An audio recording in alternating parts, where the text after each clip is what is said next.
Contract वाली बहू। नरेश की माँ अपने बेटे से मिलने दिल्ली आ रही है।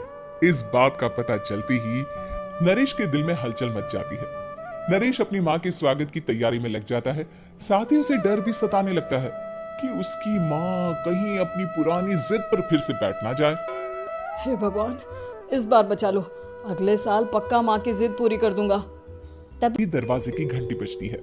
नरेश दरवाजा खोलता है तो सामने अपने मकान मालिक को देखकर हैरान हो जाता है, क्योंकि उनके साथ एक सुंदर सी लड़की भी थी।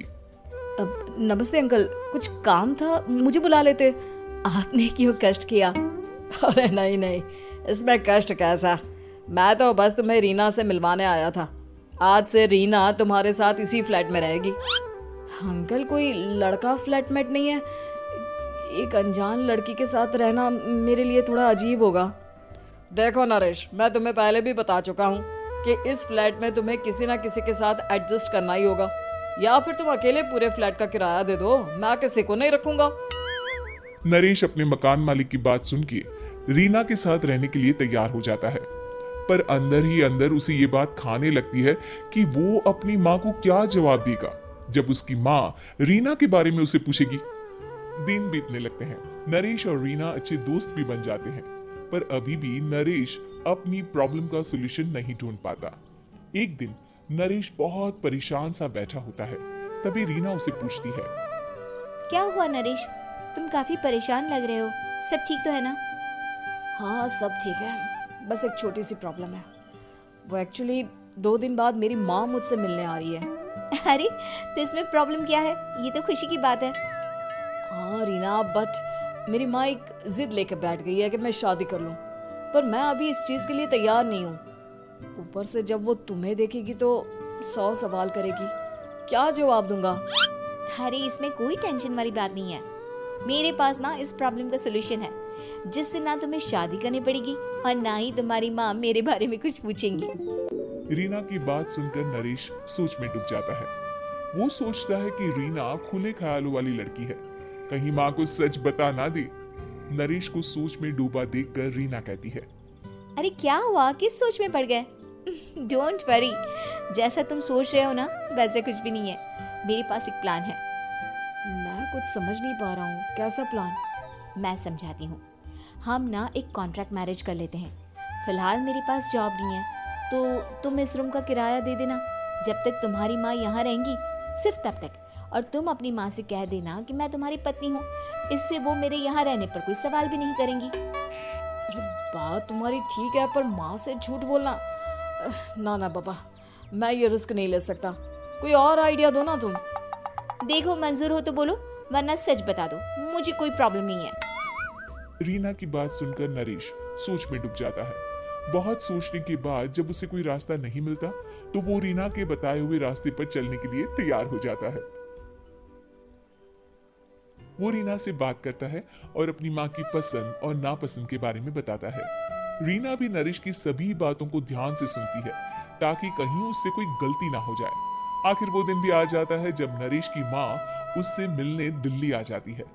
नरेश अपनी माँ को फ्लैट पर लेकर जाता है।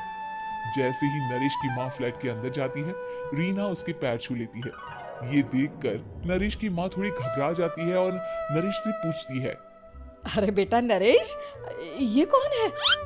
माँ, ये आपकी बहू रीना है। माफी चाहता हूँ, सब कुछ इतनी जल्दी में हुआ कि आपको बता ही नहीं पाया, इसलिए सोचा कि क्यों ना आपको सरप्राइज दिया जाए। अरे बेटा, मैं तो बस तेरा घर बसा हुआ देखना चाहती थी। हाँ, बहुत अरमान थे अपनी इकलौते बेटी की शादी को लेकर, लेकिन कोई बात नहीं, शायद किस्मत को यही मंजूर होगा। ये कहते ही नरेश की माँ रीना को गले लगा लेती है। रीना बेटिया, मेरा बेटा ना थोड़ा नादान है, पर तुम काफी समझदार लगती हो, और मैं जानती हूँ कि तुम इसका बहुत अच्छे से ध्यान रखोगी। माँ, आप चिंता मत कीजिए, मैं सब संभाल लूंगी। नरेश की माँ अपनी बहू और बेटे के साथ खुशी खुशी रहने लगती है। दिन बीतने लगते हैं। नरेश की माँ और रीना का रिश्ता बहुत मजबूत होता चला जाता है।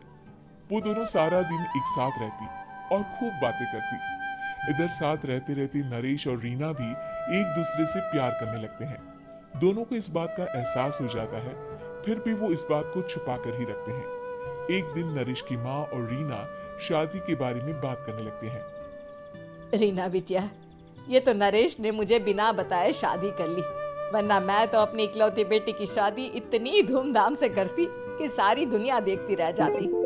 अच्छा माँ, आप ऐसा भी क्या करती नरेश और मेरी शादी में जो दुनिया देखती रह जाती? अरे बिटिया, एक माँ के अरमान तुम अभी नहीं समझोगी। मैं तो अपनी बहू को एक रानी की तरह लेकर आती और शादी भी बिल्कुल शाही अंदाज में करती, पर मेरे तो सारे अरमान ऐसे ही रह गए। खैर, मुझे तो अपने बेटे और बहू की खुशी चाहिए बस। ये कहते हुए नरेश की माँ की आंखों में आंसू आ जाते हैं। रीना भी ये सुनकर ख्यालों में खो जाती है, क्योंकि वो भी मन ही मन खुद को नरेश की पत्नी और उसकी माँ की बहू मानने लगी थी। शाम को जब नरेश ऑफिस से घर आता है तो रीना खुद को रोक नहीं पाती और नरेश के सामने उसकी माँ को अपने और नरेश के रिश्ते का सारा सच बता देती है। रीना की बात सुनकर नरेश की माँ दोनों से बहुत नाराज हो जाती है और घर वापस जाने की बात करने लगती है। तुम दोनों ने मुझसे सच छुपाकर बहुत ठेस पहुंचाई है मुझे। अब तुम लोगों के साथ नहीं रहना चाहती मैं, कल ही वापस चली जाऊंगी अपने घर। माँ, मुझे माफ कर दो, ये सब मैंने रीना के कहने पर ही किया है, वरना मैं भी आपको कभी ठेस पहुंचाने के बारे में सोच भी नहीं सकता। हाँ माँ, हमने ये सिर्फ आपका दिल रखने के लिए किया, प्लीज हम दोनों को माफ कर दीजिए। तुम दोनों ने मेरे अरमानों के साथ खिलवाड़ किया है, और वैसे भी मुझे अपने बेटे के लिए एक अच्छी लड़की ढूंढनी है, इसलिए मेरा यहाँ से जाना ही बेहतर होगा। माँ की ये बात सुनकर रीना खुद को रोक नहीं पाती। माँ, क्या मैं आपके घर की बहू बनने लायक नहीं हूँ? रीना की बात सुनकर नरेश हैरान रह जाता है। नरेश की माँ भी कुछ समझ नहीं पाती। मैं कुछ समझी नहीं, आखिर तुम कहना क्या चाहती हो? माँ, मैं वो नरेश से बहुत प्यार करती हूँ और साथ ही साथ मैं आपको भी अपनी माँ मान बैठी हूँ। आज जब आपकी बातें सुनी तो खुद को रोक नहीं पाई, इसलिए सारा सच आपको बता दिया। रीना की बात सुनकर नरेश की माँ की आंखों में आंसू आ जाते हैं और वो अपने बेटे नरेश और रीना को गले लगा लेती है। मेरे घर की बहू तो सिर्फ रीना बिटिया ही बनेगी। मैं आज ही तुम दोनों की शादी की तारीख निकलवा दूंगी, बस एक बार तुम्हारे घर वाले मान जाए। उसी दिन रीना के माता पिता भी उनके फ्लैट पर आ जाते हैं। दोनों परिवार आपस में बैठकर बातें करते हैं और शादी के लिए राजी हो जाते हैं। रीना भी कॉन्ट्रैक्ट फाड़ देती है और कहती है, सही मायने में मैं अब बहू बनूंगी, अब तक तो सिर्फ कॉन्ट्रैक्ट वाली बहू थी।